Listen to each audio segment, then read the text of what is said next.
तो नमस्कार, आपका स्वागत है आज के एपिसोड में। 11 मार्च 2024 मतलब कल के दिन भारत में सीएए कानून को लागू करने की घोषणा कर दी गई और इस घोषणा के साथ में ही इसके बारे में अफवाहें फैलनी भी चालू हो गई। हालांकि सीएए 2019 में ही कानून बन चुका था, लेकिन उस समय सीएए और एनआरसी को लेके इतना ज़बरदस्त विरोध हुआ था कि उस समय इसको लागू नहीं किया गया था। पूरे भारत में इसके खिलाफ आंदोलन और धरने हुए थे। दिल्ली में भी शाहीन बाग जैसे इलाकों में महिलाओं ने बहुत लंबे समय तक धरना दिया था, हफ्तों तक धरना दिया था और काफ़ी सारे आंदोलन हुए थे, हिंसक आंदोलन हुए थे, यहाँ तक कि 100 से ज़्यादा लोगों की जान तक गई थी उन आंदोलनों में। उसके बाद फिर कोरोना आ गया और इन्हीं सब रीजंस की वजह से कभी सीएए लागू ही नहीं हो पाया। अब 11 मार्च 2024 को सीएए लागू किया गया है भारत सरकार के द्वारा, तो अब इस बारे में भी अफवाहें फैलने लग गई हैं। तो सबसे पहले हम ये समझते हैं कि सीएए है क्या। इसका फुल फॉर्म होता है सिटीजनशिप अमेंडमेंट एक्ट, यानी नागरिकता संशोधन कानून। और इसके बारे में सबसे ज्यादा बड़ी अफवाह यही फैलाई जा रही है कि ये भारत के मुसलमानों की नागरिकता को छीन लेगा, जबकि इस कानून का अभी जो हमारे भारत के सिटीजन्स हैं उनसे कोई लेना देना ही नहीं है। ये नागरिकता देने वाला कानून है, इसमें नागरिकता छीनने का तो कोई प्रावधान ही नहीं है। और ये बात भारत के गृह मंत्री श्री अमित शाह जी ने भी ऑन कैमरा साफ तौर पे बोली है। देश में किसी की भी नागरिकता सीए छीन ही नहीं सकता, क्योंकि कानून में प्रोविजन ही नहीं है।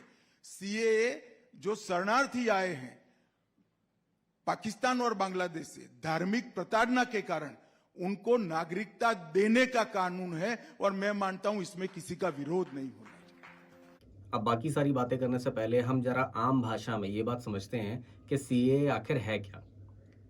तो जो ये नागरिकता संशोधन कानून है, इसको 2019 में भारत की दोनों ही सदन से पास कर दिया गया था और राष्ट्रपति के सिग्नेचर होने के बाद में ये कानून भी बन चुका था। और जैसा मैंने बताया, उस समय जो आंदोलन हो रहे थे, कोरोना वगैरह आ गया था, इस वजह से ये उस समय लागू नहीं किया जा सका था। लेकिन अभी जो भारत की सरकार है, उन्होंने इस बारे में कहा था कि अब 2024 में होने वाले चुनाव से पहले सीए को लागू कर दिया जाएगा और उसी के हिसाब से 11 मार्च 2024 को एक अधिसूचना लाकर भारत सरकार ने इसको लागू कर दिया। सीए ये देश का कानून है, पत्थर पर लकीर है, ये वास्तविकता है, ये लागू होगा ही होगा और इस चुनाव के पहले इसको कोई नहीं रोक सकता। इस कानून के हिसाब से 31 दिसंबर 2014 से पहले अगर पाकिस्तान, बांग्लादेश या अफगानिस्तान से हिंदू, सिख, बुद्धिस्ट, जैन, ईसाई या पारसी माइनॉरिटीज में से कोई भी इंसान अगर भारत में इस वजह से शरण लेता है क्योंकि उसको उन तीनों देशों में उसके धर्म के आधार पर प्रताड़ित किया जा रहा था या उसको जान का खतरा था, तो वो भारत में नागरिकता के लिए अप्लाई कर सकता है और कुछ जांच के बाद में उसे भारत की नागरिकता दे दी जाएगी। सीए को लागू करते समय अमित शाह जी ने एक नेहरू लियाकत पैक्ट की भी बात करी थी। इस पैक्ट को अगर मैं शॉर्ट में बताना चाहूँ तो 1950s में भारत के प्रधानमंत्री श्री जवाहरलाल नेहरू और पाकिस्तान के प्रधानमंत्री लियाकत अली ने एक समझौता साइन किया था, जिसमें उन्होंने ये चीज़ कही थी कि क्योंकि मेजरली पाकिस्तान को मुस्लिमों के लिए बनाया गया है, तो जो भी माइनॉरिटीज़ वहाँ पे रह रही हैं पाकिस्तान में, जैसे हिंदू हो गए, सिख हो गए और या फिर भारत में जो माइनॉरिटीज़ रह रही हैं, उनके ऊपर किसी तरीके का अत्याचार नहीं किया जाएगा, बल्कि मैं उन्हें सुरक्षा और सुविधाएं प्रदान की जाएंगी। 1950s की जो मैं बात कर रहा हूँ, उस समय बांग्लादेश भी पाकिस्तान हुआ करता था। तो पूरा पाकिस्तान, ईस्ट पाकिस्तान और वेस्ट पाकिस्तान मिलके ये पैक्ट साइन किया गया था कि माइनॉरिटीज़ को कोई दिक्कत नहीं होगी। लेकिन बांग्लादेश और पाकिस्तान में हिंदुओं, सिखों, बाकी माइनॉरिटीज़ के साथ में क्या किया जाता है, वो आज की डेट में सोशल मीडिया में हमें कई वीडियोज़ में देखने को मिल ही जाता है। इसी वजह से वो लोग भाग के भारत में आते हैं और भारत में क्योंकि इलीगल तरीके से ही आते हैं, किसी तरीके से कोई वीज़ा लेके तो आते नहीं, कोई पेपर उनके पास नहीं होते, कोई नागरिकता उनके पास में नहीं होती। इस वजह से वो भारत की किसी सुविधा या किसी प्रोग्राम का जो सरकार अपने लोगों के लिए करती है उसका भी फ़ायदा नहीं उठा पाते और फिर वो एक धीरे धीरे समस्या बनती जाती है इलीगल इमिग्रेंट्स की। अब ऐसा नहीं है कि ये जो नागरिकता संशोधन कानून है ये पूरे भारत में पहली बार ही आया है।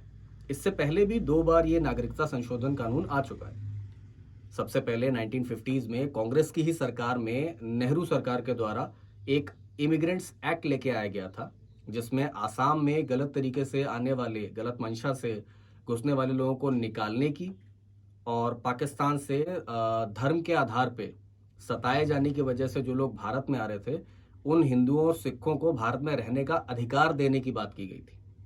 2003 में श्री अटल बिहारी वाजपेयी जी की जो सरकार थी, उन्होंने भी राजस्थान और गुजरात सरकार को ये अधिकार दिया था कि पाकिस्तान और बांग्लादेश से धार्मिक आधार पे प्रताड़ित किए जाने की वजह से जो लोग भारत में आ रहे हैं, हिंदू और सिख हैं, उनको भारत की नागरिकता दी जाए। तो अब आपके दिल में ये बात आएगी कि जब पहले भी ये सब कुछ हो चुका है, तो अब इसके ऊपर इतना बवाल क्यों हो रहा है? इसका सबसे बड़ा कारण है आज की डेट में सोशल मीडिया और बाकी जगहों पे लोगों के द्वारा फैलाई जाने वाली अफवाहें। सबसे पहली बात लोगों को भड़काने के लिए ये कही जाती है कि इस कानून की वजह से भारत में रहने वाले मुसलमान जो हैं, उनकी नागरिकता छिन जाएगी। जबकि मैंने पहले भी ये बात कही है कि इस कानून में नागरिकता छीनने की कहीं बात ही नहीं है। ये नागरिकता देने का कानून है, इसमें नागरिकता छीनने का कोई प्रावधान है ही नहीं।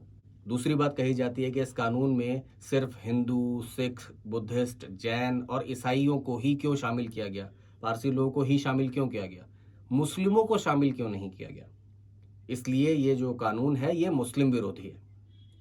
तो अरे बुद्धिमान लोगों, ये जो कानून है ये धर्म के आधार पे माइनॉरिटीज पे होने वाले जुल्म की वजह से जो लोग भारत में आ रहे हैं उनको नागरिकता देने की बात कर रहा है।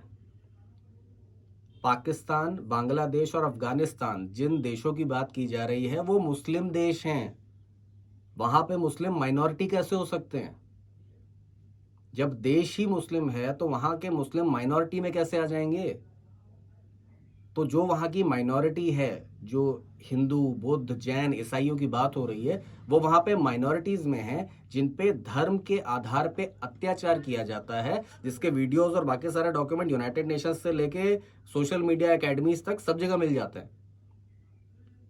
वहां पे जो उनके ऊपर जुल्म हो रहे हैं उसकी वजह से उन्हें, जो भारत में आ रहे हैं, शरण ले रहे हैं, उनको नागरिकता देने की बात की जा रही है। जिस समय बंटवारा हुआ था उस समय ईस्ट पाकिस्तान, वेस्ट पाकिस्तान, बांग्लादेश और पाकिस्तान जो बना है वो बना ही इस बेस पे था कि एक मुस्लिम राष्ट्र चाहिए। तो अब अगर एक मुस्लिम राष्ट्र में रहने वाला मुसलमान ही भारत में आने की बात कर रहा है तो पार्टीशन ही क्यों किया गया था भाई? तो पाकिस्तान और बांग्लादेश को भी भारत में मिला दो। ये कैसी बात हुई? अगर हम आंकड़ों की बात करें तो अफगानिस्तान में 0.003% माइनॉरिटी के लोग रहते हैं, बाकी सब मुस्लिम रहते हैं। मतलब जो 0.003% है वो है वहां पे हिंदू, ईसाई, सिख। पाकिस्तान में है 1.5% और बांग्लादेश में 9.5%। बाकी सब मुस्लिम ही हैं। तो वहां के मुस्लिम को मुस्लिम ही धर्म के आधार पे अत्याचार थोड़ी कर सकते हैं। जो ऑलरेडी मेजॉरिटी में हैं वो माइनॉरिटी पे अत्याचार कर सकते हैं, मेजॉरिटी पे थोड़ी करेगी धर्म के आधार पे। मुस्लिम होने की वजह से पाकिस्तान, बांग्लादेश या अफगानिस्तान में कोई किसी पर अत्याचार नहीं कर सकता क्योंकि वो मुस्लिम है। हाँ, मुस्लिमों में भी कुछ डिविजन्स होते हैं जिनमें अलग अलग तरीके से चीजें होती है, मैं अभी उसमें नहीं जाना चाहूंगा, लेकिन हाँ, मुस्लिम होने की वजह से उनके ऊपर अत्याचार नहीं हो सकता। सीए के अंदर भारत माइनॉरिटीज को आसरा और आश्रय दे रहा है। भारत के बॉर्डर नहीं खोल रहा कि जिसका मन है वो सबके सब आ जाओ, हम भारत में नागरिकता दे देंगे। जैसा मैंने कहा, अगर यही करना है तो पाकिस्तान, बांग्लादेश को भारत में मिला दो।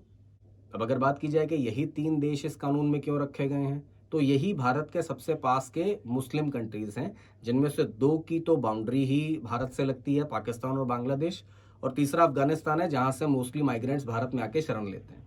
इसके बाद सबसे बड़ी अफवाह ये फैलाई जाती है कि अब इस कानून के आने के बाद में लोगों को कागज दिखाने होंगे। सीए आ गया, अब मुसलमानों को कागज दिखाने होंगे। अरे भाई, पहली बात, ये नागरिकता देने का कानून है, तो जिसके पास नागरिकता है उसको तो कागज दिखाने की कोई बात ही नहीं आई। दूसरी बात, फिर से बोल रहा हूं, ये नागरिकता देने का कानून है इलीगल इमिग्रेंट्स के लिए। वो इलीगल इसी वजह से हैं क्योंकि उनके पास कागज नहीं है, तो कागज कहां से दिखाएगा? तो जो भी अफवाहें फैलाई जा रही हैं कि सीए आने के बाद में सबको कागज दिखाने होंगे, खास तौर पे मुस्लिमों को कागज दिखाने होंगे, इसमें मुस्लिमों की नागरिकता छीन ली जाएगी या ऐसा कुछ किया जाएगा, ऐसा कुछ है ही नहीं। सबसे इंपॉर्टेंट बात, भारत के नागरिकों से इसका कोई लेना देना नहीं है। आप भारत के नागरिक हो, कोई फर्क नहीं पड़ता आप किस धर्म के हो, सीए आने के बाद आपको रत्ती भर फर्क नहीं पड़ने वाला। आप भारत के नागरिक हैं, बात खत्म हो गई। सीए आपके लिए है ही नहीं। ये उन लोगों को आश्रय, सुविधा और अधिकार देने की बात हो रही है जो किसी प्रताड़ना, अपने जान के डर की वजह से भारत में शरण लेने के लिए आए हैं। तो आप अगर भारत के नागरिक हैं, भारत को अपना देश मानते हैं, तो जबरदस्ती में किसी के बहकावे में आके, अफवाहें सुन के, भड़काऊ भाषण की वजह से किसी भी तरीके का आंदोलन, प्रदर्शन या कुछ ऐसा करके अपने ही देश के खिलाफ जाने की कोशिश ना करें। पहले बातों को समझें, उसके बाद उनके ऊपर रिएक्शन दें। तो आज का ये वीडियो था सीए के बारे में संक्षेप में बताने के लिए। अब आपसे मिलेंगे अगले एपिसोड में, तब तक के लिए नमस्कार।